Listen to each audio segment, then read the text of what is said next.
Hello बच्चों, ये video में हम टाइट्रेशन के बारे में पढ़ेंगे और आपका लॉ ऑफ इक्विवेलेंस डिस्कस करेंगे, फिर एन फैक्टर निकालना सीखेंगे। ठीक है, आज एन फैक्टर खत्म नहीं होगा, शायद 2-3 पार्ट्स में हो जाएगा। ठीक है, पहले हम शुरू करते हैं। तो कॉपी पेन निकाल लीजिए और हेडिंग डालिए टाइट्रेशन।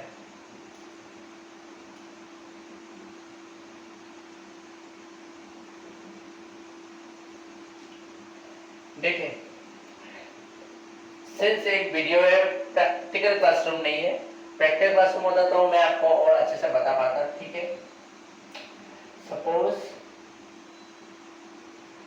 यहाँ पे हम एक कोनिकल फ्लैग जैसा कुछ लेंगे। ठीक है,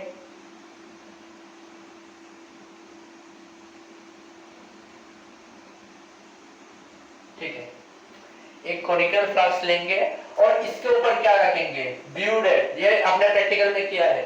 इसके ऊपर रखेंगे ब्यूडेट, फिर ब्यूडेट से हम ड्रॉप्स गिराएंगे। यहाँ पे एक सॉल्यूशन लेंगे।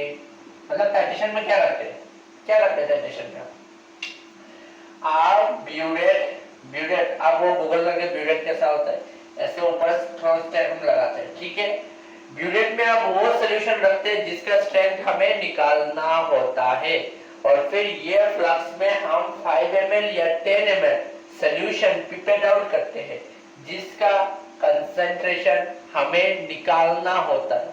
यहाँ पर जो सॉल्यूशन है उसका क्या निकालना होगा, कंसंट्रेशन निकालना होता है, और इसका ब्यूडेट का ऑलरेडी हमें पता होता है। ठीक है, फिर आपका मोलरिटी इक्वेशन हम लगा सकते हैं। ठीक है, मतलब यहाँ पे हमें वॉल्यूम पता है, 5 ml मैंने पिपेट आउट किया है ना, कंसंट्रेशन मुझे पता नहीं।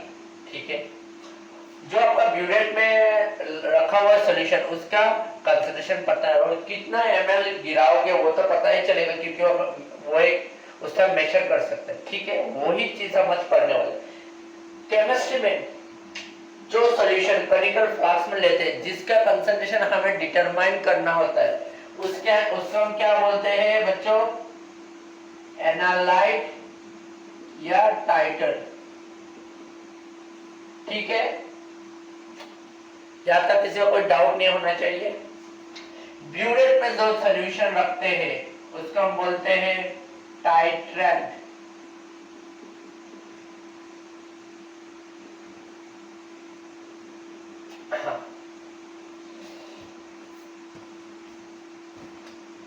ठीक है, suppose let me assume that जो एनालाइट है वो मेरा कौन सा सॉल्यूशन है, मैं पकड़ता हूं ये एक कंपाउंड है ए, और ब्यूरेट में मैंने जो सॉल्यूशन लिया है उसका बी। ठीक है, तो जब हम टाइट्रेशन कंटिन्यू करेंगे तब क्या होगा, एक ऐसा स्टेज आएगा जब सब रिएक्टेंट ए है, ठीक है, और सब रिएक्टेंट बी है, सब एक साथ रिएक्ट हो जाए।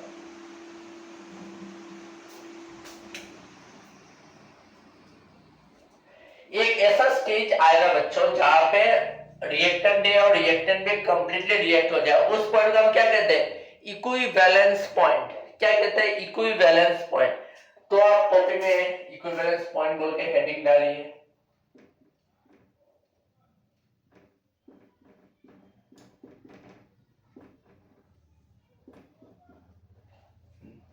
इसके अंदर लिखिए इक्विवेलेंस पॉइंट क्या होता है, द स्टेज एट व्हिच, देखिए हमारे जो मैंने एग्जांपल लिया था वहां पे दो रिएक्टेंट है ए एंड बी। ठीक है, तो लिखिए the stage at which reactant A completely reacts with B।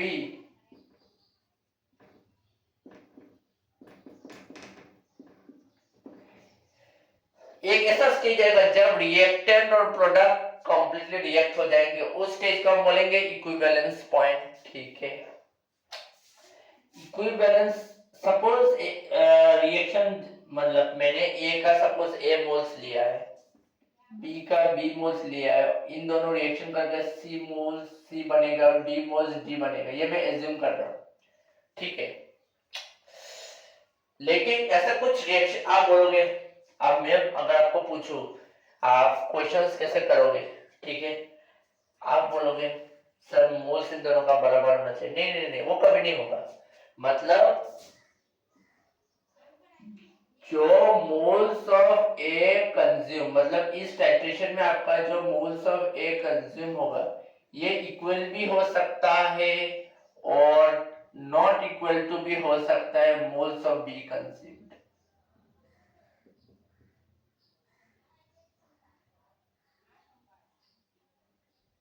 ठीक है, मतलब मोल्स ऑफ ए कितना मोल कंज्यूम होगा, मोल्स ऑफ बी कंज्यूम से सेम भी हो सकता है डिफरेंट भी हो सकता है। ठीक है, लेकिन एक चीज मतलब सेम होना चाहिए। क्या सेम होना चाहिए? टर्म में ऊपर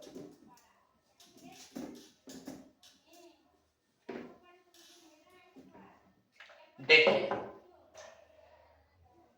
इक्विवेलेंस पॉइंट, मतलब ये मैं निकाल रहा हूं क्या, कब, एट इक्विवेलेंस पॉइंट। लेकिन मतलब मोल्स ऑफ ए कंज्यूम और moles of B consume same भी हो सकता है डिफरेंट भी हो सकता है, तो क्या सेम होगा? Equivalence of A consumed equal to equivalence of B consumed equal to equivalence, अब मैं शॉर्टकट लिख रहा हूँ, हाँ, C formed equal to equivalence of D formed। ये सेम होना चाहिए किसी टाइट्रेशन में। ठीक है, ये कब हम कैलकुलेट करेंगे? At equivalence point. ठीक है, हो जाएगा एट इक्विवेलेंस पॉइंट में ये सेम होना चाहिए। ठीक है, ये इनफैक्ट एक लॉ है, इस लॉ का नाम क्या है? Law of equivalence. अभी आपका मन में क्वेश्चन आएगा सर मोल सेम हो सकता है डिफरेंट हो सकता है, ठीक है, तो इक्विवेलेंस सेम होगा तो हम इक्विवेलेंस लगाकर टाइट्रेशन का क्वेश्चन सॉल्व कर पाएंगे। लेकिन आपका मन में एक डाउट होगा सर लेकिन इक्विवेलेंस होता क्या है? वही तो हम नेक्स्ट पढ़ेंगे। ठीक है, यहाँ तक तो आपका क्लियर हो जाना चाहिए।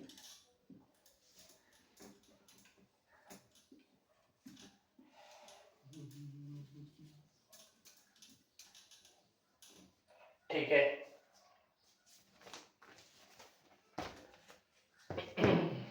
जैसे कोई आपको पूछे नंबर ऑफ इक्विवेलेंस होता क्या है, जब इक्विवेलेंस निकालना सीखना पड़ेगा ना, वरना कैसे कर पाएंगे। जैसे नंबर ऑफ मोल्स के साथ आप रिलेट कीजिए, नंबर ऑफ मोल्स क्या था?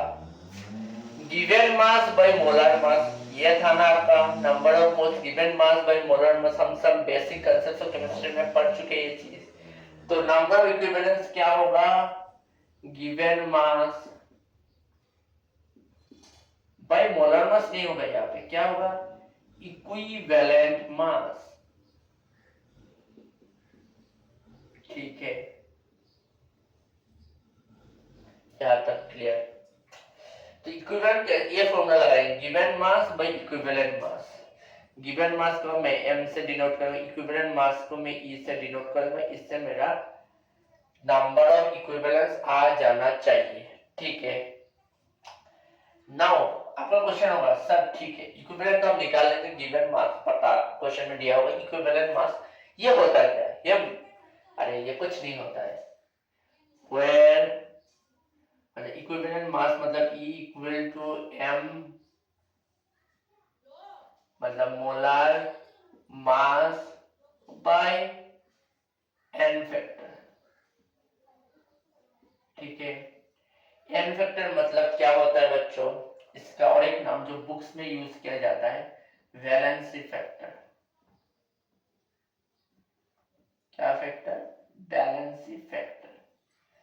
ठीक है, यहां तक आपको कोई डाउट नहीं होना चाहिए। अतः आप नोट कीजिए, हम आगे बढ़ते हैं।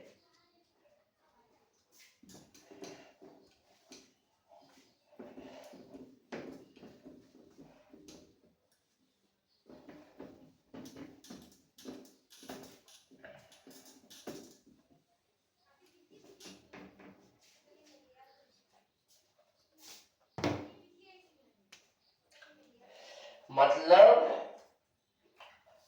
नंबर ऑफ इक्विवेलेंट जो होगा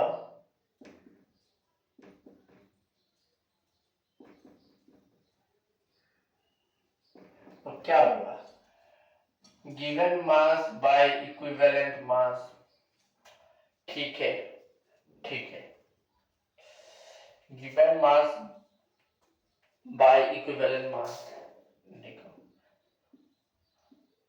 इक्विवेलेंट मास को कैसे हम लिख सकते हैं, molar mass by N factor.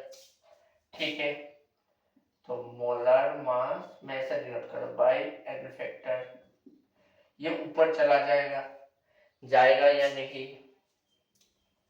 ठीक है, W by mw into N factor, N factor. ठीक है बच्चों, ये चीज क्या है? अरे भाई, ये given mass by molar mass क्या है, number of moles. Number of moles into N factor. तो क्या समझ में आ रहा है सर? नंबर ऑफ इक्विवेलेंट कुछ नहीं होता है, मोल्स और एन फैक्टर का मल्टीप्लिकेशन होता है। अब आपका क्वेश्चन होगा सर एन फैक्टर निकालेंगे कैसे? वही तो आज का वीडियो का टॉपिक होने वाला है। ठीक है, ज्यादा हो गया। ऐसा फॉर्मूला आपको याद होना चाहिए, मैं आपको एक एक करके रिलेट करना सिखा रहा हूं। देखिए,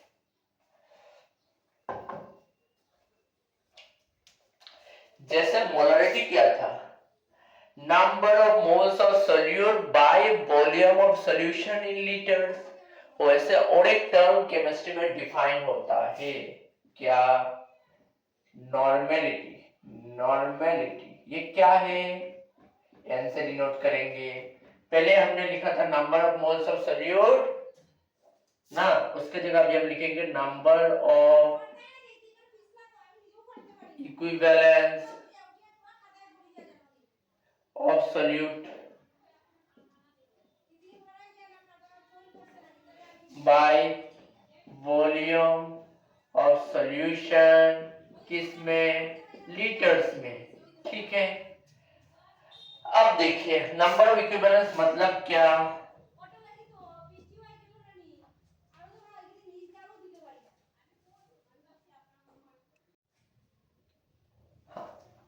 तो बच्चों, number of equivalents of solute by volume of solution in litres, number of equivalents का एक फॉर्मूला हमने डिराइव किया था क्या, number of moles into N factor. Volume of solution क्या, फिर से लिखिए वॉल्यूम ऑफ सॉल्यूशन। बच्चों कुछ फॉर्मूला का दिमाग में आ रहा है क्या, ये देख के? अरे भाई ये क्या है, ये क्या है, मोलरिटी।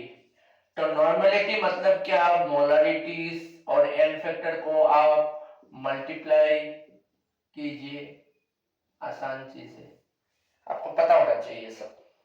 ठीक है,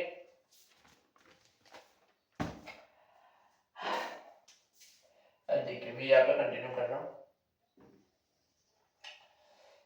समझ में आएगा। नॉर्मलिटी क्या है, मोलरिटी इंटू एन फैक्टर, बहुत ही इंपॉर्टेंट फॉर्मूला है। ठीक है, अब बच्चों मैंने आपको समझाया था नंबर ऑफ मोल्स हम निकाल के सकते हैं मोलरिटी और वॉल्यूम को मल्टीप्लाई करके। ठीक है, सिमिलरली अगर हमें नंबर ऑफ इक्विवेलेंट चाहिए, मतलब ये चाहिए, तो नॉर्मलिटी इनटू वॉल्यूम कर सकते हैं। जैसे नंबर ऑफ इक्विवेलेंस अगर हमें चाहिए, क्या कर सकते हैं, नॉर्मलिटी और वॉल्यूम मल्टीप्लाई करेंगे। वॉल्यूम क्या में होना चाहिए? लीटर में। ठीक है, अगर आपको कोई फ्यूचर में पूछे नंबर ऑफ मिली इक्विवेलेंट निकालिए, आपका दिक्कत नहीं होना चाहिए, नहीं होना चाहिए। Q N into V, V क्या ml में, ठीक है। अगर एन और वी मल्टीप्लाई कर कीजिए, अगर वॉल्यूम ml में है तो उसे हम कहते हैं मिली इक्विवेलेंट, अगर वॉल्यूम लीटर में है वो है क्या? इक्विवेलेंट। यहां तक क्लियर? किसी को कुछ डाउट नहीं होना चाहिए। अभी तक मैंने जो पढ़ाया है आपको कोई डाउट नहीं होना चाहिए। अब ये सब चीज को मैं एक समराइज करने की कोशिश करूंगा, ठीक है। पहली बात, टाइट्रेशन क्या होता है? टाइट्रेशन में कोनिकल फ्लास्क होता है जिसमें एक सॉल्यूशन हम 5 ml या 10 ml लेते हैं, जिसका कंसंट्रेशन हमें पता नहीं होता, हमें उसका कंसंट्रेशन निकालना होता है। हमें क्या करना होता है? उसका कंसंट्रेशन निकालना होता है। उस सॉल्यूशन को हम क्या कहते हैं? टाइटर और एनालाइट। जो ब्यूरेट में सॉल्यूशन है उसका कंसंट्रेशन हमें पता होता है, उससे हम क्या कहते हैं? टाइट्रेंट। ठीक है, फिर मैंने एक रिएक्शन लिखा, सपोज ये रिएक्शन हो रहा है, ठीक है, तो उसमें number of moles consume same हो सकता है, डिफरेंट हो सकता है इक्विवेलेंस पॉइंट में। अब इक्विवेलेंस पॉइंट होता क्या है? वो स्टेज जहां पे एक रिएक्टेंट और दूसरा रिएक्टेंट कंप्लीटली रिएक्ट हो जाए। लेकिन इक्विवेलेंस पॉइंट में एक चीज हमेशा कंफर्म है, number of equivalents of A consumed equal to number of equivalents of B equal to number of equivalents of C. ऐसे ऐसे चलते रहेगा, मतलब रिएक्टेंट और प्रोडक्ट का इक्विवेलेंस सेम आता है। फिर मैंने आपको पूछा बच्चों इक्विवेलेंस होता क्या है? फिर आपने बोला कुछ नहीं होता सर। जैसे नंबर ऑफ मोल्स क्या होता है? गिवन मास बाय मोलर मास, वैसे ही नंबर इक्विवेलेंस क्या होता है? Given mass by equivalent mass. ठीक है, यहाँ तक वो क्लियर में है। फिर आपने पूछा सर इक्विवेलेंट मास होता है क्या? मैंने बोला कुछ नहीं इक्विवेलेंट मास। इक्विवेलेंट मास क्या होता है? Molar mass by valency factor. ठीक है, E equal to M by N. ठीक है, फिर मैंने बोला अच्छा, तो फिर मैंने क्या किया है, एक फॉर्मूला निकाला। निकाला ना नहीं निकाला मैंने, बोलिए आप। मैंने equivalent mass equal to molar mass by N factor. फिर मैंने इक्विवेलेंट का सिंपल एक फॉर्मूला निकाला, आप मोल्स और बैलेंस फैक्टर को मल्टीप्लाई कर दीजिए। फिर मैंने नॉर्मेलिटी डिफाइन किया, फिर मैंने निकाला normality equal to molarity into N factor. ठीक है, फिर मैंने इक्विवेलेंस निकाला, नंबर ऑफ मिली इक्विवेलेंट निकाला। ये सब थ्योरी है, ये सब आपको पता होना चाहिए टैक्सेशन का क्वेश्चन करने के लिए। अब भी हमारा आके कहां पे अटक जा रहा है? अरे भाई एन फैक्टर होता क्या है सर? ये है ना, अभी हम एन फैक्टर निकालेंगे, एसिड का, बेस का, सॉल्ट का, रिएक्शन का, दुनिया का। मैं आपको गारंटी दे सकता हूं, मैं 2-3 वीडियो में आपका एन फैक्टर पूरा कवर करूंगा। जो मैं पढ़ाऊंगा वही से आपका क्वेश्चन सॉल्व होना शुरू हो जाएगा। आप ध्यान से सुनिए। हेडिंग डालिए determination of N factor. Copy में हेडिंग डालिए एन फैक्टर निकालना भी हम सीखेंगे।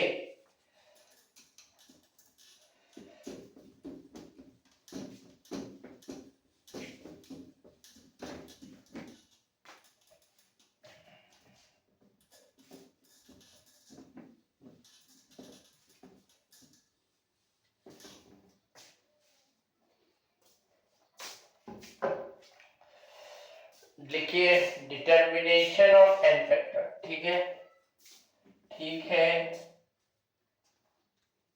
रुकिए,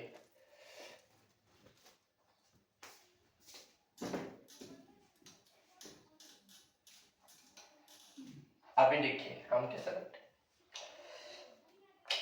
हेडिंग डाला, फिर पहले एसिड का निकाले,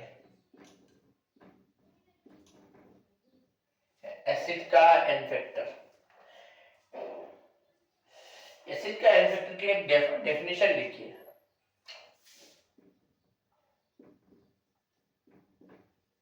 number of moles of H plus produced by 1 mole of acid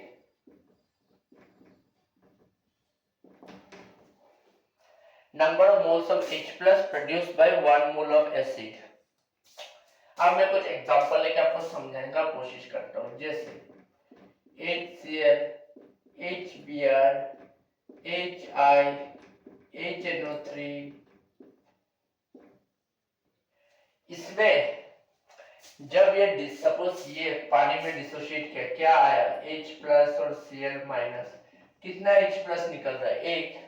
तो एसिड में एक मोल एसिड जितना H प्लस डोनेट करेगा वो उसका एन फैक्टर है। क्या है एन फैक्टर, क्या है एसिड का, मतलब एक मोल ऑफ एसिड जितना H प्लस छोड़ेगा। यहाँ पे वन मोल एसिड से एक एक एक छोड़ रहा है, तो इन सब का एन फैक्टर क्या है, 1।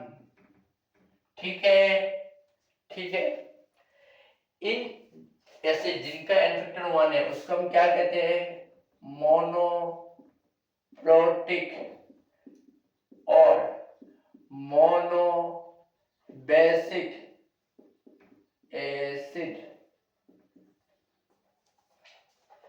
समझ में आया, इतना इतना तक किसी को कुछ डाउट नहीं होना चाहिए। ठीक है, अब ये तो 1, एग्जाम्पल 2 लिखिए, जैसे H2SO4। आप ये मत बोलना सर इसका एन फैक्टर 2 ही होगा, नहीं भाई, इसका एन फैक्टर क्या होगा, 1 हो सकता है और 2, मैक्सिमम 2 होगा, 2 से ज्यादा नहीं होगा, लेकिन 1 भी हो सकता है। अभी मैं एग्जांपल का थ्रू आपको बताने वाला हूं। सपोज मैंने ये रिएक्शन लिया, ठीक है,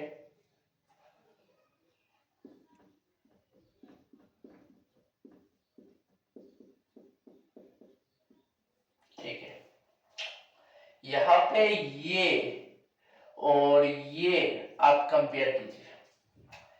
यहाँ पे H2SO4 मतलब कितना H था बच्चों, 2। यहाँ पे NaHSO4 कितना H रह गया, 1। तो कितना H सब्स्टिट्यूट हुआ, 1, 2 नहीं, 1। कितना सब्स्टिट्यूट हुआ, 1 मोल एसिड लिया, फिर 1 H प्लस सब्स्टिट्यूट हुआ, तो एन फैक्टर कितना होगा, 1 नॉट 2। एन फैक्टर कितना होगा बच्चों, 1। ठीक है, फिर और एक एग्जांपल लेके मैं दिखाता हूँ। सपोज H2SO4 मैंने लिया, यहाँ पे 2 मोल्स NaOH लिया, NaOH क्या है, एक बेस है, तो क्या होगा, Na2SO4 प्लस वाटर, ये क्या है, अभी देखिए यहाँ पे कितना H प्लस था 2, यहाँ पे कितना है 0 लेके, कितना सब्स्टिट्यूट हुआ, 2। एक मोल एसिड में 2 H प्लस सब्स्टिट्यूट हो जाए तो उससे क्या कहते हैं, उसका एफेक्ट कितना होता है, 2। अभी हम एसिड का निकाल पाओगे ना, आसान है ना, ठीक है। अब हम आगे बढ़ेंगे, ये दो एग्जांपल आप नोट कीजिए, होपफुली आपने नोट कर लिया।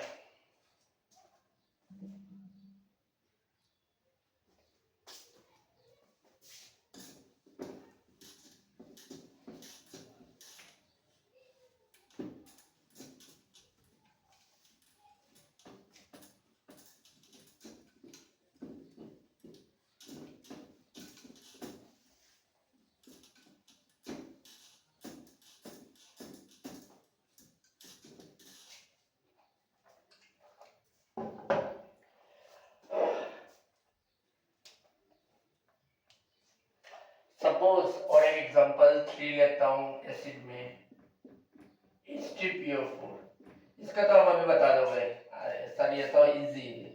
एन वेक्टर कितना होगा इसका, सर 1 भी हो सकता है, 2 भी हो सकता है, 3 भी हो सकता है, 3 लेकिन मैक्सिमम होगा, ठीक है, और रिएक्शन पे डिपेंड करेगा बच्चों, ठीक है। मैं एग्जांपल ले लेके आपको बताने वाला हूं। पहले H3PO4, अगर मैं 1 मोल NaOH लिया तो क्या होगा, NaH2PO4 प्लस वाटर, बैलेंस आप खुद से कर लीजिए, वो मेरे पे डिपेंड मत रहिए। सर बैलेंस करेंगे तभी हम पढ़ेंगे, वरना हम पढ़ेंगे नहीं, ठीक है। यहाँ पे देखिए 3 H प्लस है, यहाँ पे कितना रह गया, 2। कितना सब्स्टिट्यूट हुआ, 1, तो एन फैक्टर कितना होगा, 1। समझ में आया, ऐसा हलवा है, सिर्फ ढंग से एक बार पढ़ लीजिए, हो गया, फिर क्वेश्चंस लगाते रहिए, ठीक है। सपोज यहाँ पे मैंने पकड़ता हूँ Na2HPO4 प्लस वाटर, यहाँ पे देखिए 3 H प्लस था, यहाँ पे कितना रह गया, एक, कितना सब्स्टिट्यूट हुआ, दो, तो n फैक्टर कितना होगा, दो। आप देखो मोल कंसीडर करिए, ये समय मैंने मोल एक पकड़ा, ठीक है। अभी मैं 3 का भी दिखा देता हूँ, फिर बोलोगे नहीं सर अब तुम गप मार रहे हो, 3 तो होता ही नहीं। तो ये लीजिए एक एग्जांपल, यहाँ पे क्या होगा, Na3PO4 सपोज और पानी। सिमिलरली यहाँ पे कितना H प्लस था, 3, यहाँ पे कितना रह गया, शून्य, कुछ नहीं रह गया, तो कितना सब्स्टिट्यूट हुआ, 3। समझ में आ गया। तो एसिड का तो आप निकाल लोगे। अभी फ्यूचर में आपको n फैक्टर ऑफ एसिड लेके कोई दिक्कत, कोई परेशानी नहीं होना चाहिए। अगर आपका जे का पेपर में ऐसा कुछ रिएक्शन नहीं दिया गया, सपोज रिएक्शन आपके पास है नहीं, आपको पूछा बताओ H3PO4 का n फैक्टर क्या है, तब आप सिंपल, सर मैं तो मैक्सिमम में पकड़ूंगा। अगर कुछ नहीं दिया मैक्सिमम पकड़ लो, ये H3PO4 का 3 पकड़ लीजिए, H2SO4 का 2 पकड़ लीजिए। अगर रिएक्शन दिया है तो ये पकड़िए, ठीक है। समझ में आ गया। एसिड का तो आपको समझ में आ गया ऐसा उम्मीद करता हूं मैं, और डाउट्स हो तो वीडियो में कमेंट्स वहां पे पोस्ट कर सकते हैं।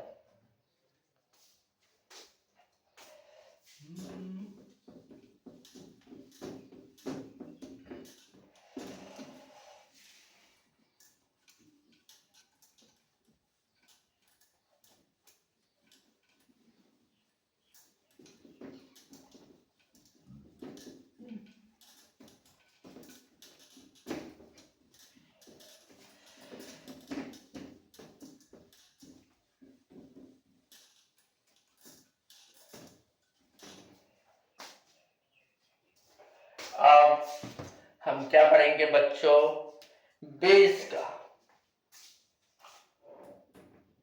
बेस का फैक्टर क्या होता है, आपने छोटे क्लास में पढ़े हो आप लोग। एसिड, एसिड क्या होता है, एसिड वो सब्सटेंस जो पानी में डिसॉल्व करके H प्लस देता है। बेस क्या होता है, बेस वो सब्सटेंस जो पानी में डिसॉल्व करने से क्या होता है, OH माइनस, ठीक है। तो बेस क्या लिखेंगे, number of moles of OH minus produced by 1 mole of acid. Produced by 1 mole of acid. ओहो सॉरी सॉरी सॉरी, यहाँ पे एसिड नहीं है, मैं भी क्या ही लिखता हूँ, बेस होना चाहिए, बेस का पढ़ ले, ठीक है। ठीक है,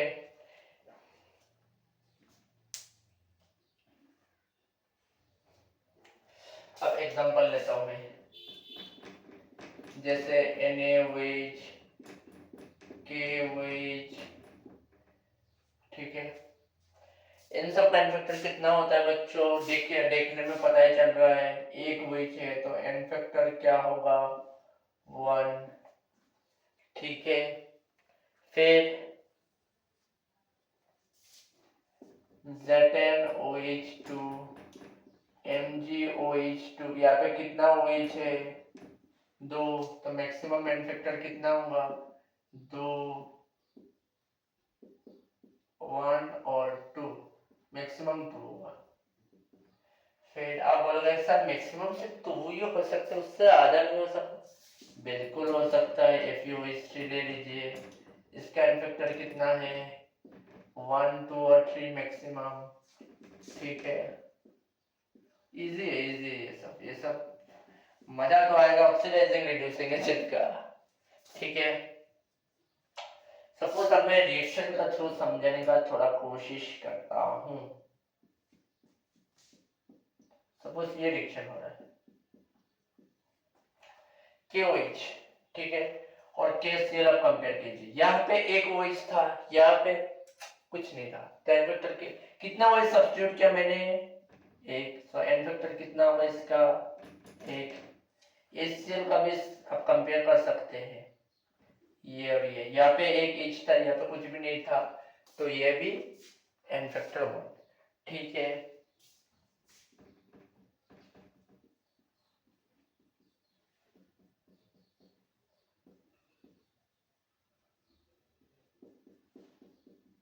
अब देखिए यहाँ पे 2 OH है, यहाँ पे एक भी नहीं है, तो n फैक्टर कितना होगा 2। तो एसिड बेस का तो आपको आना चाहिए, अभी दिक्कत परेशानी नहीं होनी चाहिए, ठीक है।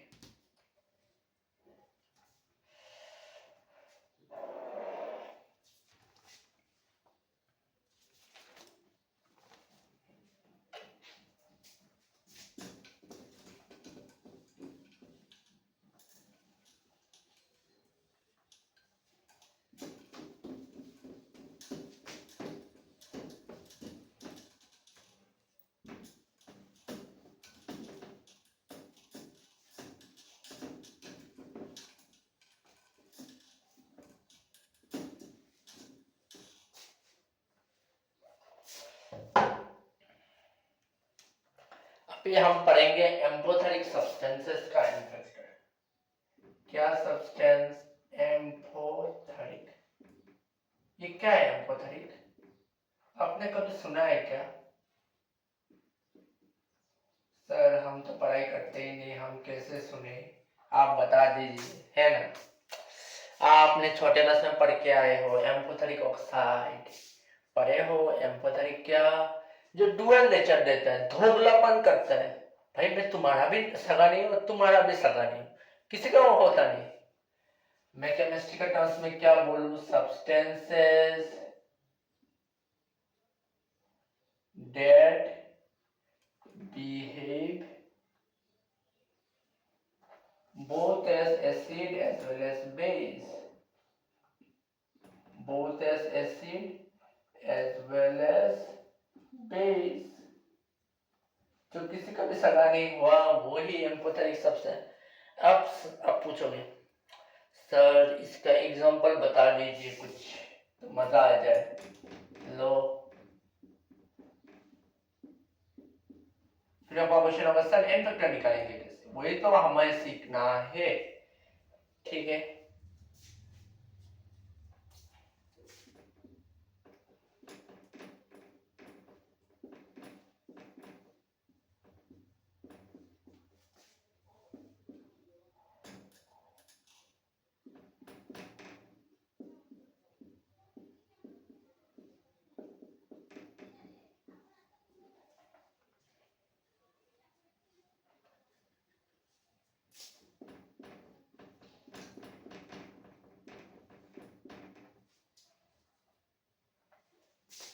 ये दो रिएक्शन में लिख रहा हूँ, फिर आपको समझाना चालू करूंगा, ठीक है ठीक है। अब देखिए फर्स्ट वाला NaHCO3 और NaOH। NaOH क्या है बच्चों, छोटे क्लास से पढ़ के आए हो, बेस। Na2CO3 क्या है, सॉल्ट। अरे ये बेस से, ये सब्सटेंस बेस से लेकर के सॉल्ट और वाटर बना रहे हैं। ये क्या रिएक्शन था बच्चों, न्यूट्रलाइजेशन रिएक्शन, जो आपने क्लास 10 में पढ़ के आए हो। तो बाय दिस हाइपोथेसिस ये क्या होना चाहिए, एसिड, क्योंकि acid plus base salt plus water. अब ये एसिड है, एसिड में आप एन फैक्टर कैसे निकालते हैं सर, एक मोल एसिड कितना H प्लस छोड़ता है, तो ये एक मोल है, ये और ये कंपेयर कीजिए, यहाँ पे एक H था, यहाँ पे 0, तो कितना हुआ, कितना छोड़ा 1, तो एन फैक्टर कितना होगा 1, इसका एन फैक्टर 1 है। सिमिलरली इसका HCl क्या है सर, एसिड है, H2CO3 क्या है, चलो तो ये एसिड है, तो ये बेस के हिसाब से काम करना चाहिए, हाँ कि ना, ठीक है। ये और ये कंपेयर कीजिए, इसको एक H प्लस मिल जा रहा है, ठीक है। आप बोलोगे सर OH का कोई फंडा नहीं है तो बेस का कैसे नहीं करेंगे, जब आप मेरे से concept of acids and bases पढ़ोगे तब आपको समझ में आएगा। बेस वो भी होता है जो H प्लस हासिल कर ले, क्या H प्लस हासिल कर ले, ठीक है। तो ये कितना H प्लस उसको मिल रहा है 1, तो एन फैक्टर इसका भी 1, ठीक है। आप तो इतने समय क्या पढ़ के आए हो, एसिड क्या होता है सर, एसिड तो वो होता है जो H प्लस लूज करता हो, ठीक है। H प्लस लूज का, तो बेस क्या होगा H प्लस जो गेन करेगा, वो हम पढ़ेंगे आगे, ठीक है। वापस कंसेप्ट आर्हेनियस, ब्रोंसेलोनी, वो सब में हम पढ़ेंगे। लिविज समझ में आया?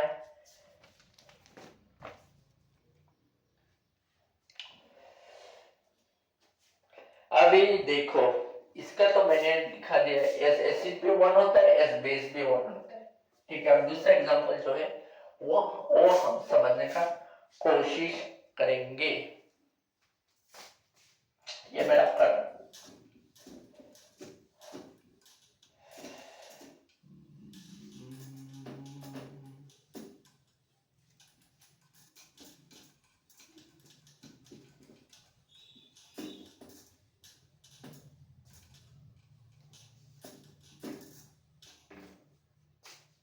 अभी आप एक चीज देखिए,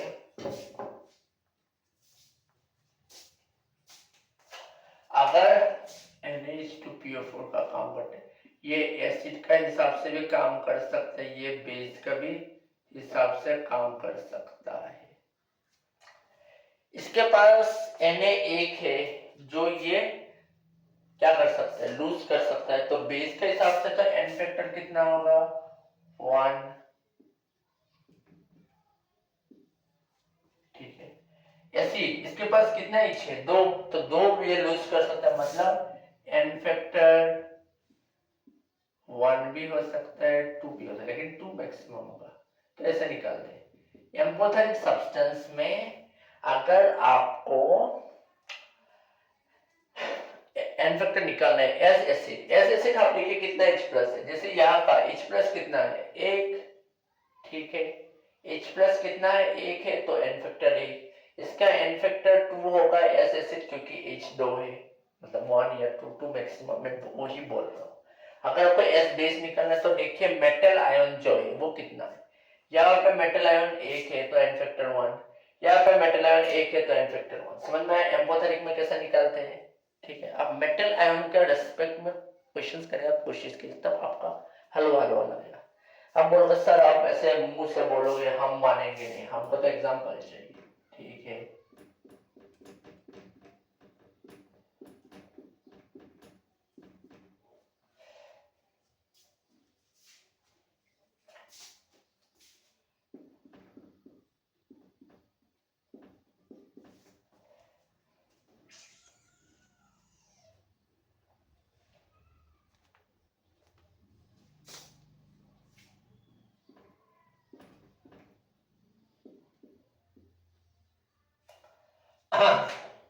ये एसिड है, सबको पता है, तो ये क्या होगा, बेस।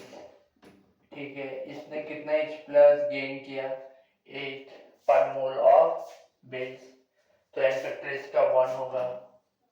ठीक है, समझ में आ रहा है ना? ऐसे मैं 1000 रिएक्शन लिख सकता हूँ, जैसे Na2O4PO4 प्लस NaOH gives,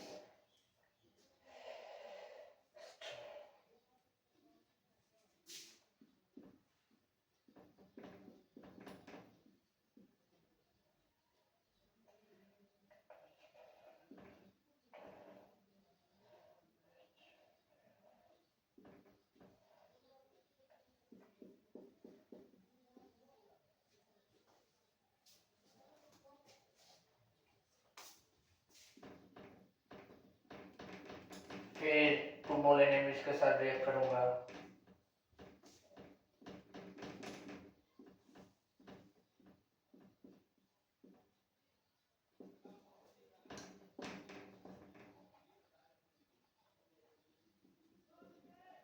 अब यहाँ पे देखिए ये और ये कंपेयर कीजिए। पहली बात आपको समझ में आ जाना चाहिए, ये बेस है तो ये एसिड के हिसाब से काम करेगा।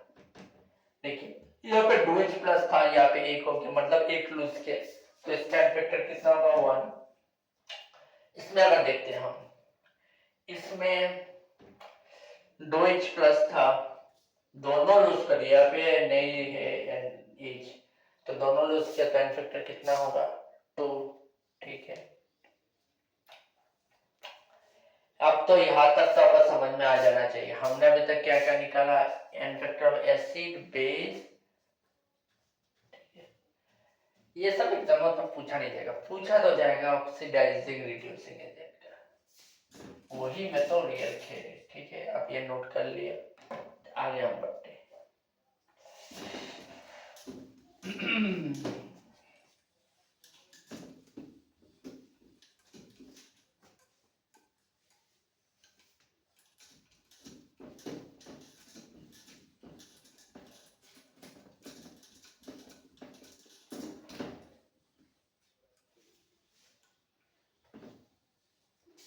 अब हम निकालेंगे n फैक्टर ऑफ कंपाउंड, ठीक है।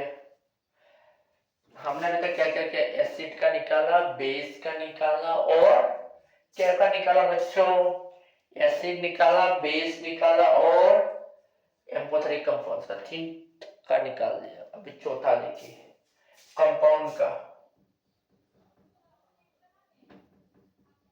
एनफैक्टर कैसे निकलेगा। आप कुछ मत कीजिए, कंपाउंड में टोटल एनायनिक या कैटायनिक चार्ज डिटरमाइन कर लीजिए। टोटल एनायनिक चार्ज और टोटल कैटायनिक चार्ज। अब ये आपका क्वेश्चन होगा, सर हमें एनायनिक कैटायनिक को समझ में नहीं आता है। अरे भाई, negative charge total negative, total positive charge आप डिटरमाइन कर लीजिए। जैसे मैं NaCl और KCl, ठीक है, आप बोलोगे सर इसका एनफैक्टर कितना होता है, मैं बोलूंगा इसका एनफैक्टर 1 होता है। अब आपका क्वेश्चन है सर कैसे होता है, कि आना भी चाहिए। NaCl को अगर हम डिसोशिएट करते क्या मिलता है, Na प्लस और Cl माइनस, कितना कैटायनिक चार्ज है +1, कितना एनायनिक चार्ज है -1, इसके लिए एनफैक्टर 1। KCl अब ऐसे खुद से कर लीजिए, ठीक है। अब देखिए K2SO4, FeSO4, ठीक है, FeNO32, ये सब का एनफैक्टर कैसे निकालेंगे, कितना होगा बच्चों, 2 होगा। आप बोलोगे कैसे सर, इसको अगर हम डिसोशिएट करते क्या होगा, 2K प्लस SO4 2 माइनस, कितना कैटायनिक चार्ज और एनायनिक चार्ज है -2, कितना कैटायनिक चार्ज है 2 इंटू +1, 2 इंटू +1 कितना होगा +2, +2 -2 मतलब मिल रहा है। इसका डिसोशिएट करेंगे क्या होगा, Fe2 प्लस SO4 2 माइनस, देखिए कैटायनिक चार्ज +2, एनायनिक चार्ज -, तब कोई भी निकाल लीजिए। इसमें कितना होगा Fe +2 plus 2NO3 minus, total cationic charge +2, total anionic charge. आप नंबर बोला सर -1 है टोटल एनायनिक, अरे गधे 2 इंटू -1 है, समझ में आया। फिर आप बोलोगे सर n फैक्टर 3 हो सकता है, बिल्कुल हो सकता है।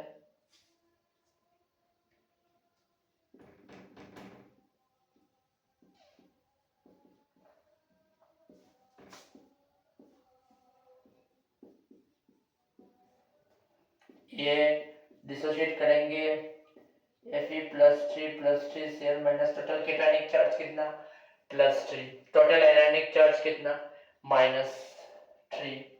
तब बोलोगे हाँ सर आप सच्ची कह रहे हो, इसका फैक्टर कितना 3, इसका भी ऐसे ही हम डिसोशिएट करेंगे। ऐसे मैं कितना 9 एग्जांपल करा रहा हूँ, ऐसे 1000 एग्जांपल है।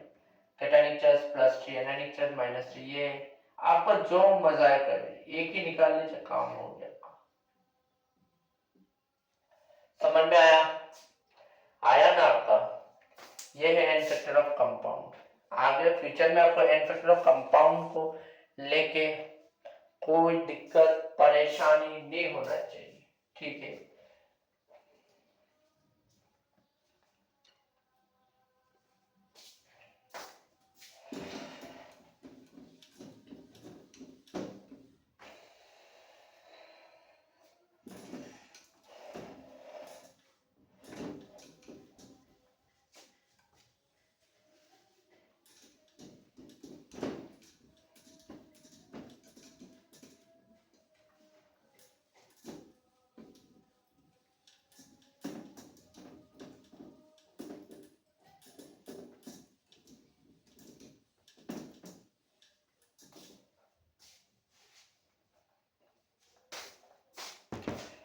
अभी n फैक्टर ऑफ आयोन का निकालेंगे। इसका तो आसान है, आयन पे चार्ज कितना है। ठीक है, n फैक्टर ऑफ आयन कैसे निकालेंगे, उसमें चार्ज देख लीजिए, ये आसान होता है। जैसे Na प्लस बोलिए K प्लस बोलिए H प्लस बोलिए OH माइनस बोलिए, कितना चार्ज है बताइए, कितना चार्ज है। आप बोलोगे सर +1 या -1, 10 फैक्टर 1 होगा। ये समझ में आ गया बच्चों। जैसे मैं SO4 माइनस बोलता हूँ, जिंक ऐसा दे सकता हूँ, कार्बोनेट ऐसा दे सकता हूँ, इनका फैक्टर कितना होगा 2। समझ में आ गया, ठीक है। जैसे मैं अगर एल्यूमिनियम 3 प्लस या फॉस्फेट 3 माइनस, कितना चार्ज है 3, 10 फैक्टर 3, कुछ है नहीं इसमें। ठीक है, अब मैं मेटल का भी साथ साथ बता देता हूँ। मेटल का फैक्टर निकालना है तो उसका वैलेंस निकाल लीजिए। अब वैलेंस क्या है वो मुझे आप मत पूछिए, हाँ वो आप पढ़ के आए हो छोटे क्लास में, मैं एग्जांपल लेके बताऊंगा। सोडियम, लिथियम, पोटेशियम, ये कौन सा ग्रुप का मेंबर है, ग्रुप 1 है। ग्रुप 1 का मेटल्स का बैलेंस 1 होता है।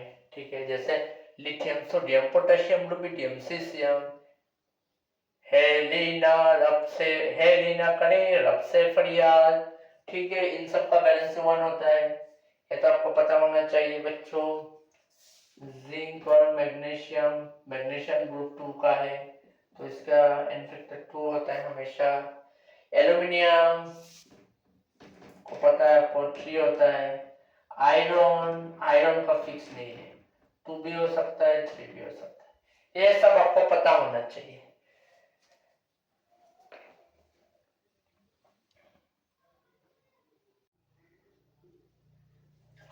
देखिए अब हम पढ़ेंगे ऑक्सीडाइजिंग या रिड्यूसिंग एजेंट का n फैक्टर निकालना। अब आप मुझे मत पूछिए सर ऑक्सीडाइजिंग एजेंट क्या होता है, रिड्यूसिंग एजेंट क्या होता है, ये YouTube में 1000 वीडियो पड़ा हुआ है, ये सब बेसिक्स का, वो सब मैं नहीं पढ़ाता। ठीक है, और वो ऐसा देख लीजिए। अब ऑक्सीडाइजिंग एजेंट का फिर भी बता देता हूं एक बार बच्चा समझ के। ऑक्सीडाइजिंग एजेंट क्या होता है, सब्सटेंस जो क्या करेगा, दूसरे को ऑक्सीडाइज करेगा, खुद रिड्यूस होगा। ठीक है, रिडक्शन क्या होगा और रिड्यूसिंग एजेंट क्या होगा, खुद को और सॉरी दूसरों को रिड्यूस करेगा, खुद ऑक्सीडाइज होगा। तो एक एक का फैक्टर डिफाइन करते हैं। ऑक्सीडाइजिंग एजेंट में OH से कर रहा हूं। ऑक्सीडाइजिंग एजेंट मतलब क्या, खुद क्या होगा, रिड्यूस, खुद रिड्यूस हुआ तो ऑक्सीडेशन नंबर डिक्रीज होगा, ऑक्सीडेशन नंबर डिक्रीज होगा मतलब +3 से +1 मतलब गेन ऑफ इलेक्ट्रॉन करेगा। तो ऑक्सीडाइजिंग एजेंट का n फैक्टर का डेफिनेशन क्या होगा, number of moles of electron gain.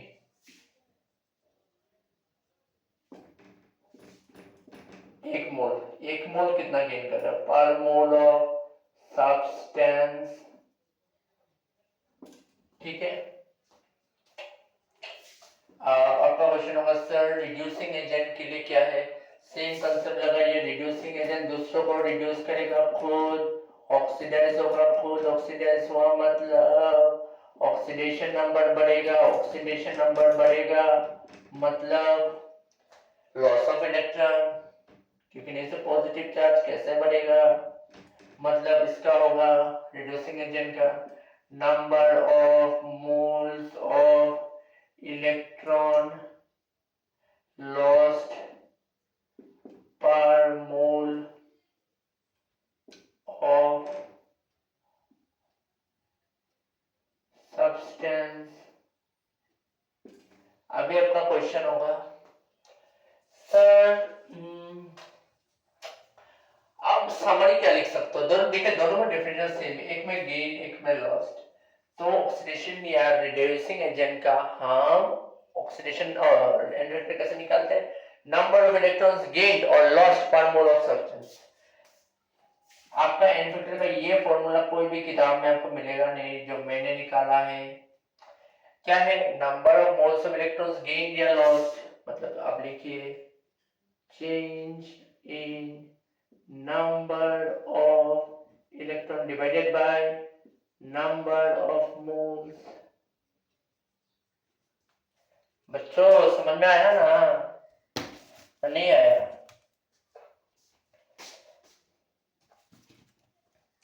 ठीक है, जब नोट कर लीजिए। अभी हम 30 क्वेश्चन करेंगे।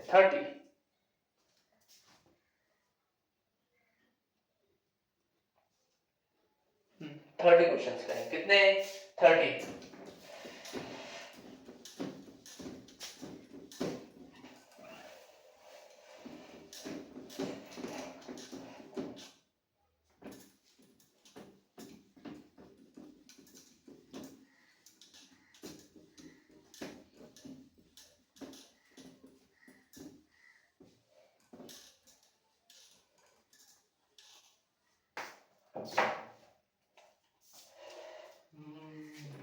नंबर 1, आइए शुरू करते हैं कहानी।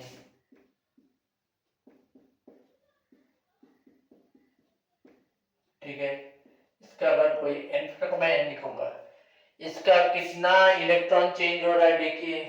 एक इलेक्ट्रॉन लॉस कर रहा है, कितना मोल्स दिया है? 1। बोलो सर ये सब कराने के लिए आप लाते हो क्या? इतने आसान आसान प्रॉब्लम है। अरे भाई बेसिक से स्टार्ट करेंगे, कहाँ लेके जाऊंगा देखो। एन फैक्टर कितना होगा? 2, क्योंकि 2 इलेक्ट्रॉन लूज कर रहा है और कितना मोल दिया है? 1। तो मैं ये इतना नहीं करने वाला। ठीक है, ये 2 क्वेश्चन समझ में आया ना बच्चों?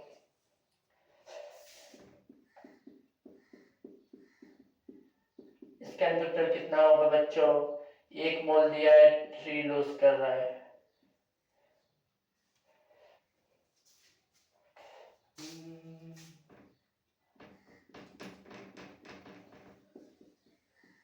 इसका एन कितना होगा? 2, क्योंकि 2 इलेक्ट्रॉन गेन करे, 1 मोल दिया हुआ।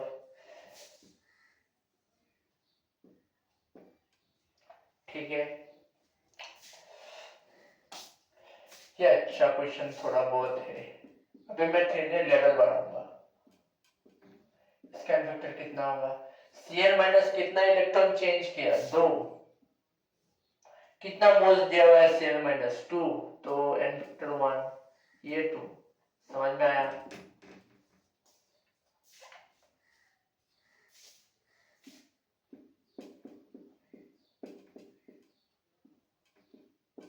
इसका एन फैक्टर कितना होगा? कितने इलेक्ट्रॉन लूज कर रहा है, सॉरी चेंज कर रहा है? 2। कितना मोल्स दिया है? 1, सर 2 होगा। इसका 2 मत लिखिए।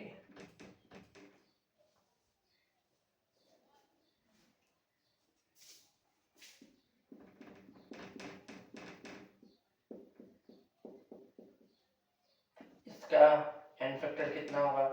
2 इलेक्ट्रॉन चेंज कर, 2 मोल्स दिया है, 1।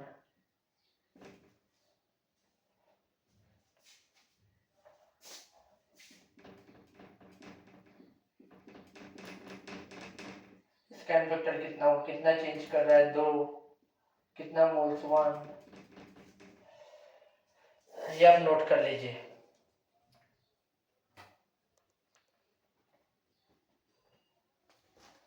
ठीक है, अभी आगे कहानी आगे बढ़ाते हैं।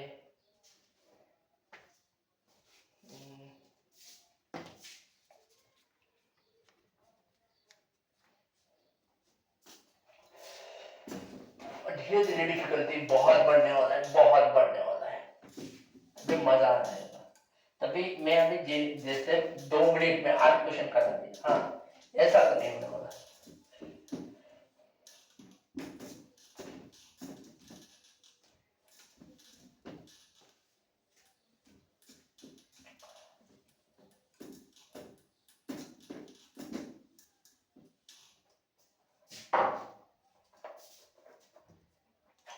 Next number 9।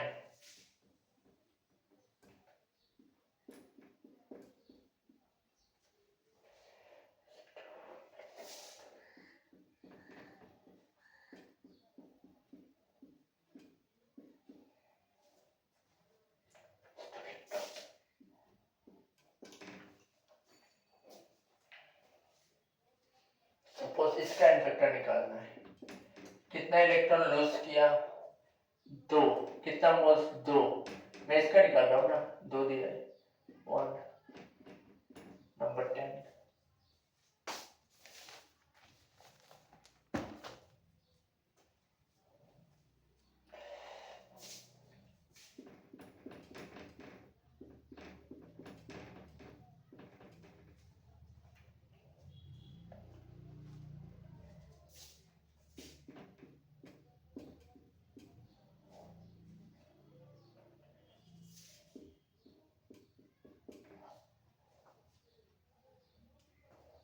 अब मुझे कोई पूछ रहा है सर एन फैक्टर निकालिए इसका, कितना इलेक्ट्रॉन का चेंज हो रहा है इस रिएक्शन में?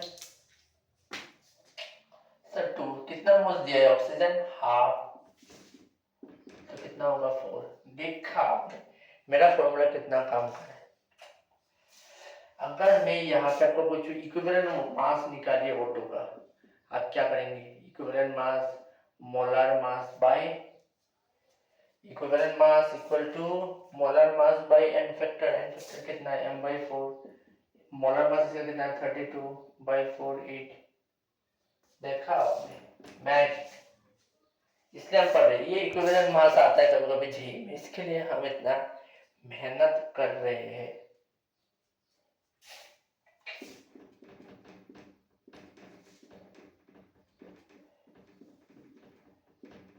एन फैक्टर कितना होगा? 1। ठीक है, एक इलेक्ट्रॉन चेंज हो रहा है। ठीक है, लीजिए। और एक आप भी क्या याद रखोगे, इसका एन फैक्टर कितना है? 2, क्योंकि 1 मोल 2 इलेक्ट्रॉन चेंज कर रहा है। इतना तक जितना मैंने पढ़ाया है ये सब आपका बेसिक है, जो एग्जाम में कभी कभी पूछा जाता है। अभी हम जे मेंस लेवल पर डाइव करेंगे। ठीक है, ये सब बच्चों वाला चीज है, सबको आता है ये सब।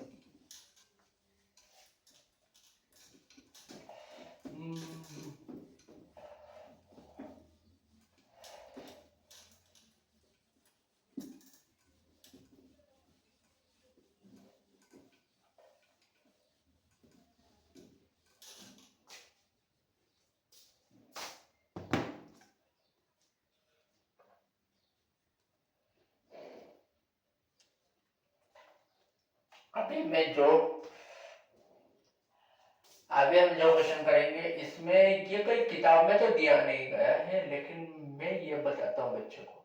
एन फैक्टर हम क्वेश्चंस कैसे करते हैं? पहले तो ऑक्सीडेशन नंबर कितना चेंज करता है। ठीक है, वो तो नॉर्मल है ना, मैंने बोला था ना, number of moles of electron.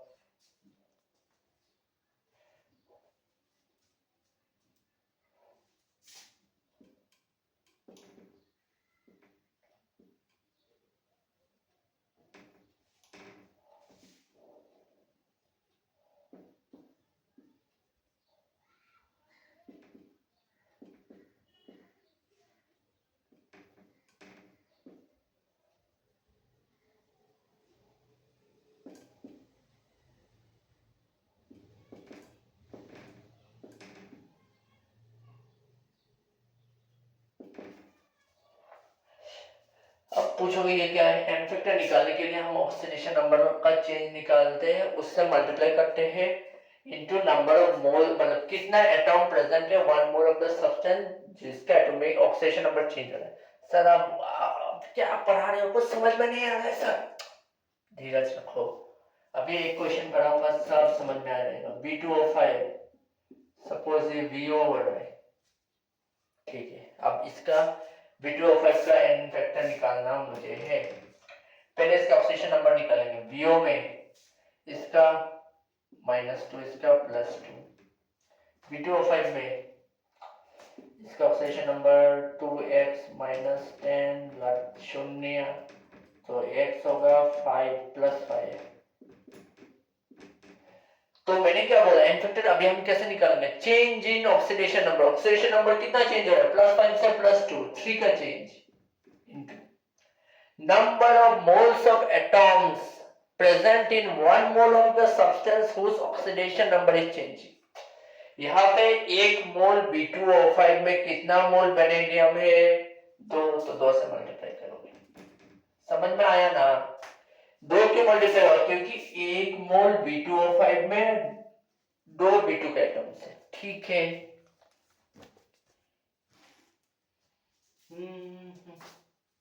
ठीक है।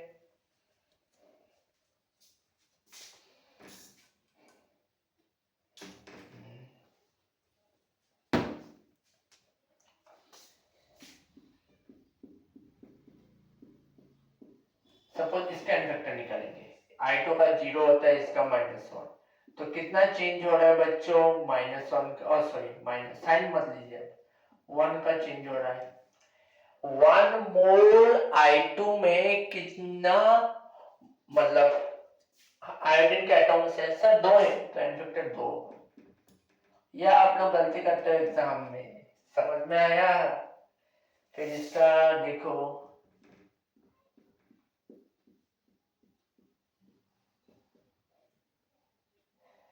इसका प्लस इसका ऑक्सीजन नंबर निकाल से +6, तो ऑक्सीजन नंबर कितना चेंज हो रहा है? +6 से +3 का चेंज। इसका एक Cr2O7 में कितना क्रोमियम एटम्स है सर? 2 है, मल्टीप्लाई कर लो, 6।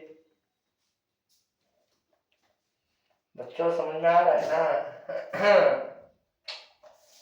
14 क्वेश्चन हमने एक झटके में कर लिया।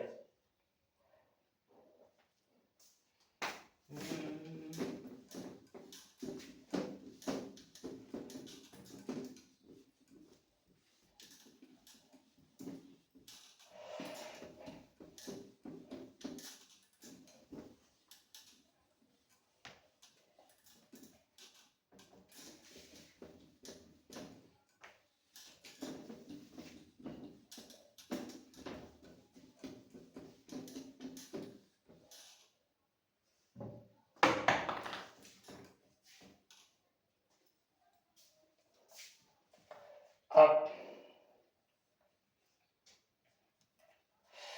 ये अब रट्टा मान लीजिए, यहाँ पे मैं कुछ नहीं कह सकता। ठीक है, ये जेई मेंस एडवांस में आते रहते, K1 और 4। इसका नाम क्या है? पोटेशियम परमंगनेट। पोटेशियम यहाँ पे स्पेक्टेटर आयन है, मतलब हम ऐसे भी लिख सकते हैं MnO4-।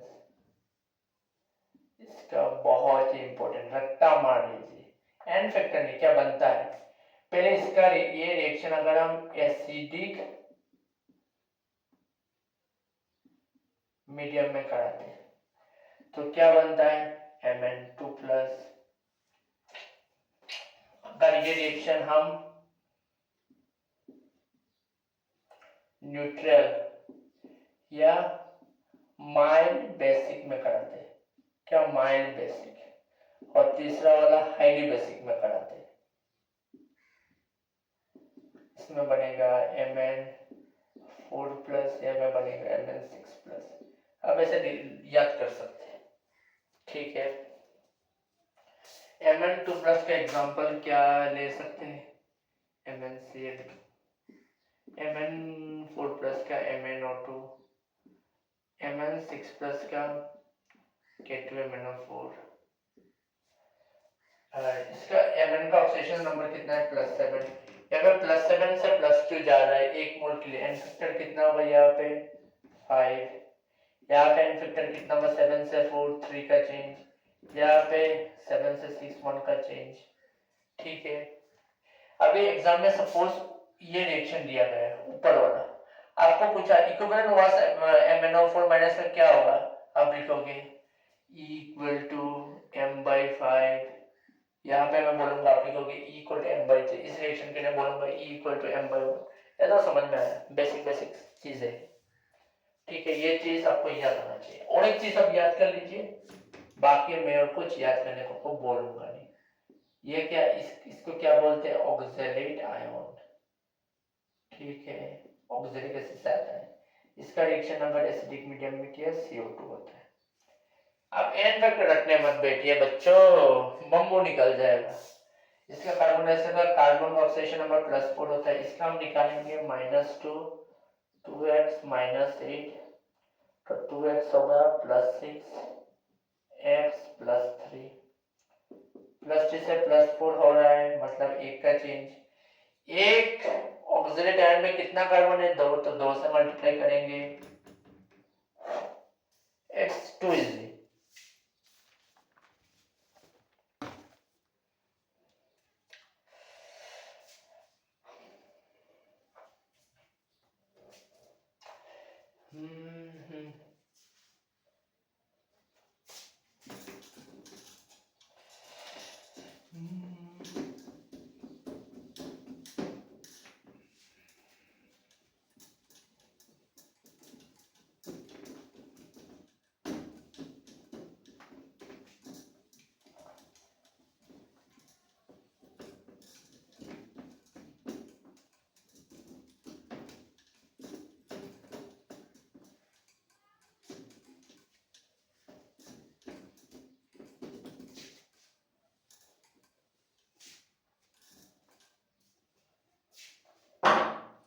यह समझ में आ गया आपको? एक अब अच्छा क्वेश्चन कीजिए, बहुत ही अच्छा क्वेश्चन। ये आपका कितना नंबर? 17।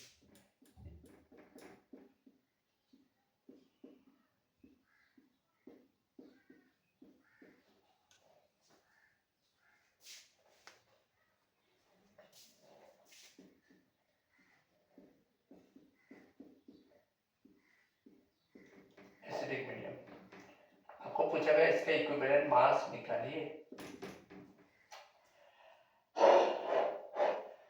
बहुत अच्छा क्वेश्चन है। इसको अगर हम डिसोशिएट करते हैं क्या आएगा?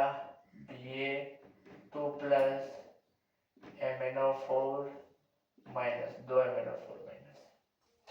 बेरियम का oxygen number plus two change नहीं हो रहा है। फिर Mn का देखिए, यहाँ से निकालूंगा -1 x -8 मैंने +7 से कितना जा रहा है? 5। अब एक मोल BaMnO4 2 में कितना मैंगानीज है? 2। Mn2 है ना, 10 n वेक्टर 10, तो इक्विवेलेंट मास m/10। समझ में आया बच्चों?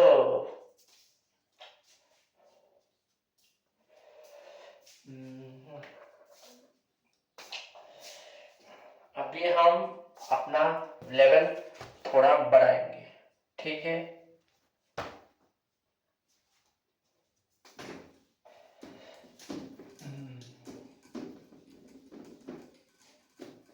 अभी इस लेवल का, अभी जो मैं नेक्स्ट लेवल पढ़ाने वाला हूँ उसका 6 क्वेश्चन करेंगे, ठीक है? अभी अच्छा क्वेश्चन यही आएंगे आपके कोई भी एग्जाम में, ठीक है?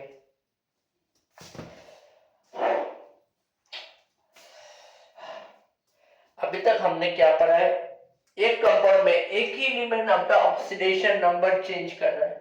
ऐसा भी हो सकता है एक ही कंपाउंड में 2 एलिमेंट्स अपना ऑक्सीडेशन नंबर चेंज करें, तो उसका ऑक्सीडेशन नंबर कैसे निकालेंगे? तो अब अपना कॉपी में हेडिंग डालिए, when more than one element is changing its oxidation number। ठीक है, मतलब एक से अधिक में अपना ऑक्सीडेशन नंबर चेंज करें। एग्जाम में बताया नहीं जाता, आपको खुद से देखना होता है, ठीक है? इसका एग्जांपल लिखिए।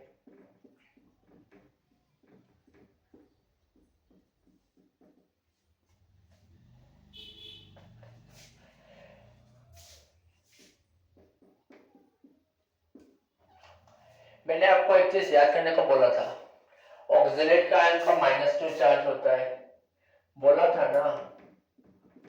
इसका -2 चार्ज होता है, थोड़ी देर पहले बोला था आपको। दो चीज याद कीजिए, KMnO4 का रिएक्शन और ये। तो इसका -2, इसका तो +2 आ गया। इसका -2 मतलब 2x - 8 - 2 मतलब x + 3 कार्बन में तो +4, तो n फैक्टर कितना होगा? पहले मैं आयरन का डिस्कस में करता हूँ। Fe+2 से +3 कितना? एक का चेंज। एक FeC2O4 में कितना Fe? एक, तो 1 ही रहेगा। प्लस कार्बन का देखिए, +2 से +4 जा रहा है, मतलब 1 इंटू एक FeCO4 में कितना कार्बन के एटम्स है? 2। तो 1 + 2 = 3। ठीक है, समझ में आ रहा है ना ये टाइप? आसान है ना बच्चों? लीजिए और एक क्वेश्चन करते हैं। जितना क्वेश्चंस करेंगे उतना क्लियर होता जाएगा। एग्जाम में इनफैक्ट करने इक्विवेलेंट वेट पूछा जाएगा। सपोज इसका अगर इक्विवेलेंट वेट पूछा FeC2O4, आप m/3 कर लीजिए। समझ में आया?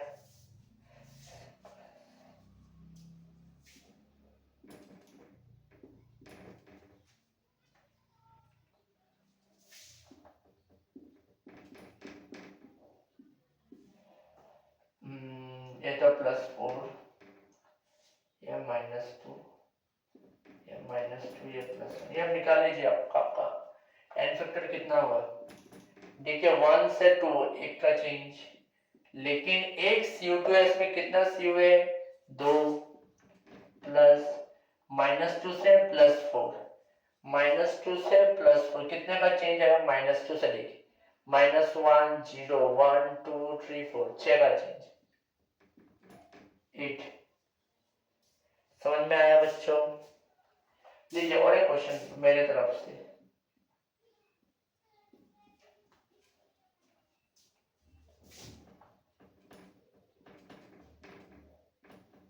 यहाँ पे सल्फर का -2, इसका +2, इसका -2, इसका +4। कॉपर का देखिए चेंज नहीं हो रहा है, सिर्फ सल्फर का चेंज हो रहा है। कितना चेंज हो रहा है? 6। एक COS में कितना सल्फर? 1। तो आंसर पर 6 आना चाहिए।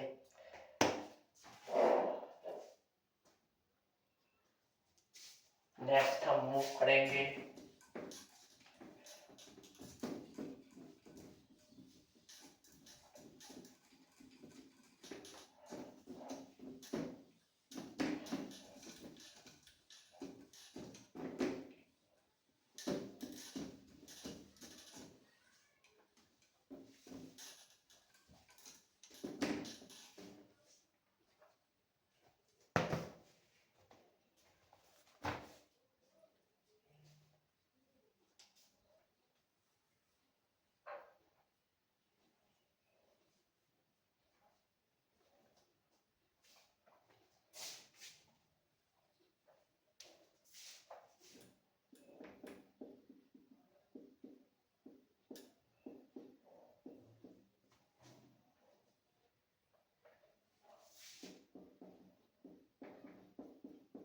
इसका मतलब इक्विवेलेंट मास इसका निकालेंगे। देखो रे बच्चे, +2 इसका -2 होने से इसका +2 होगा। इसका चार्ज मुझे पता नहीं। सपोज कितना नाइट्रेट है? 3, तो इसको भी 3+ होगा, मतलब इसका 3+। नाइट्रेट में कितना होगा? -1 +6 +5। अब एक बात देखिए, आयरन आयरन क्या कर रहा है? घटा रहा है। ठीक है, आयरन अपना ऑक्सीडेशन नंबर घटा रहा है। क्या कर रहा है? घटा रहा है। आयरन अपना ऑक्सीडेशन नंबर घटा रहा है, नाइट्रोजन भी घटा रहा है। मतलब क्या है?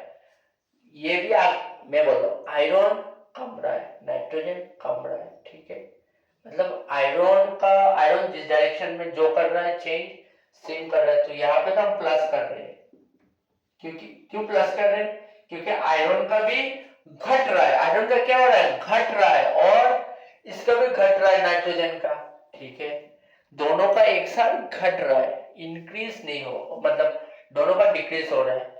अब कुछ समय बाद मैं ऐसा भी केस करूंगा, एक का इंक्रीज हो रहा है, एक का डिक्रीज हो रहा है, तब कैसे करेंगे देखिए। यहाँ पे दोनों का डिक्रीज हो रहा है, टेन फैक्टर कितना होगा? 3 से 2 1। ठीक है, आयरन एक ही है, चलो प्लस। नाइट्रोजन 5 से 2 3, कितना है? 3। टेन फैक्टर कितना होगा? 10। ठीक है,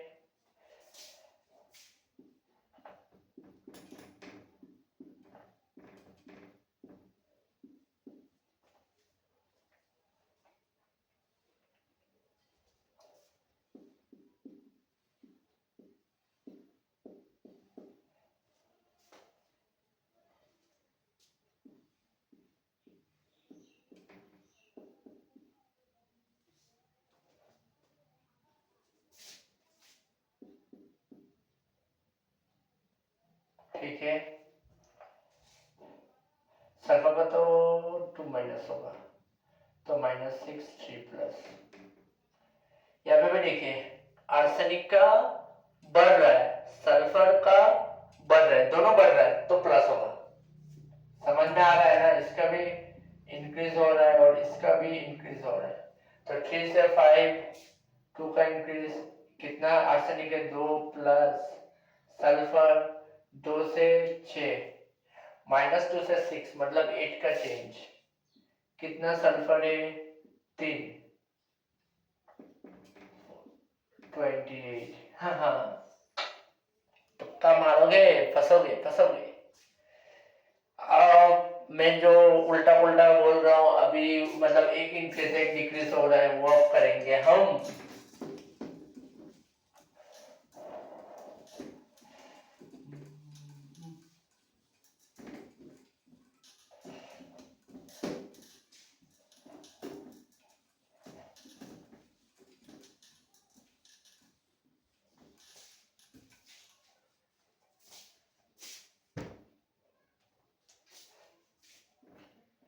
ये अच्छा क्वेश्चन है।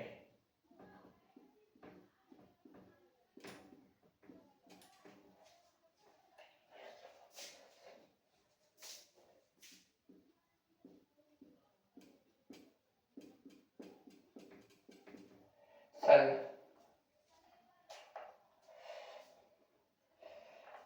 देखिए, Ba 2 प्लस होता है और तो SCN 2 माइनस, ठीक है, तो ये तो 2 प्लस, ये भी 2 प्लस, ठीक है। इसका मैं सल्फर का ऑक्सीडेशन नंबर निकालता हूँ, 2 प्लस एक्स माइनस 8 0, तो -6 प्लस 6, तो इसका +6 होगा।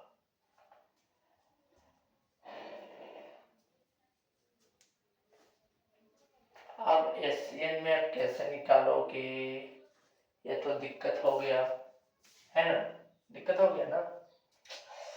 अरे भाई कुछ दिक्कत नहीं है, क्यों, SCN माइनस का स्ट्रक्चर अब देखिए, सल्फर का कितना 2, कितना 2 माइनस या प्लस, आप इलेक्ट्रोनेगेटिविटी देखोगे, ये इलेक्ट्रोनेगेटिव है तो ये -2, ये +4, ये -3, ठीक है।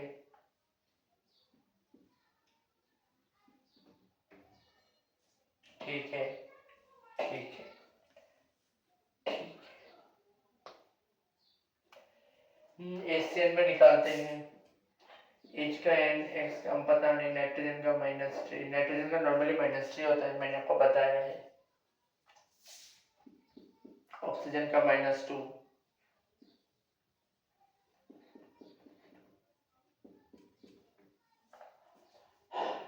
यहाँ पे बेरियम का चेंज नहीं हो रहा है, चलो सल्फर का तो चेंज हो रहा है, कार्बन का चेंज हो रहा है, नाइट्रोजन का नहीं हो रहा है। सल्फर और कार्बन का फर्क है, सल्फर का देखिए क्या हो रहा है, बढ़ रहा है, क्या हो रहा है, बढ़ रहा है, और कार्बन का देखिए घट रहा है, एक एक को काउंटरएक्ट कर रहा है, क्या कर रहा है, ऑपोजिट, एक बढ़ रहा है एक कम रहा है, तो यहाँ पे एन फैक्टर क्या होगा, देखिए पहले हम सल्फर का करते हैं, -2 से +6 मतलब 8, कितना सल्फर है 2, तो 8 × 2 प्लस, नेक्स्ट कार्बन +4 से +2, प्लस मत दीजिए, माइनस, क्यों माइनस, एक इंक्रीज दूसरा डिक्रीज, दोनों इंक्रीज दोनों डिक्रीज अगर हुआ तो प्लस देते, तो +4 से +2 मतलब 2 का चेंज, 2 का चेंज, 2 का चेंज, कितना कार्बन है 2,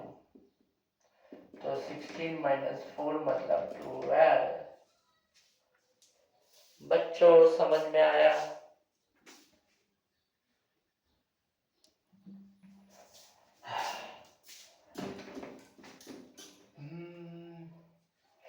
ये इस चैनल पे अपना सबसे लॉन्गेस्ट वीडियो होने वाला है।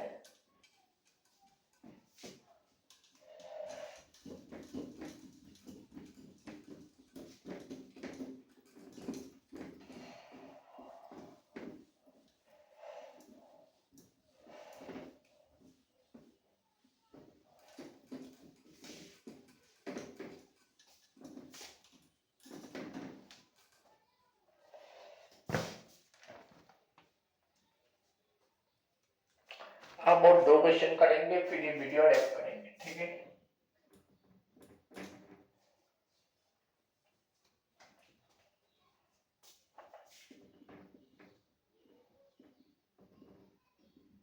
इसका ये क्या है, नॉन स्टोइकोमेट्रिक कंपाउंड, और एक 2 कराऊंगा नॉन स्टोइकोमेट्रिक का, ठीक है।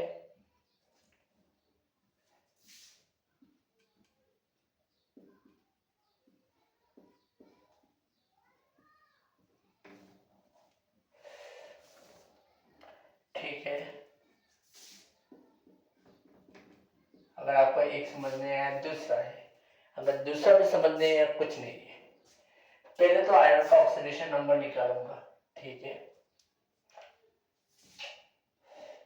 आयरन का मुझे पता नहीं, तो मैंने x पकड़ा इंटू 0.94 माइनस 2 इक्वल टू 0, तो x का वैल्यू कितना आएगा 2/0.94, ये आयरन का ऑक्सीडेशन नंबर। तो ऑक्सीडेशन नंबर कितना है, +2.94। पहले हम क्या करते थे, Fe2+ से Fe3+ जा रहे हैं, हाँ, तो हम क्या करते हैं 3 - 2 बोलते, सर एक का चेंज हो रहा है, यहाँ पे चेंज कितना का हो रहा है, चेंज हम निकालेंगे कैसे, पहला चेंज 3 - 2.94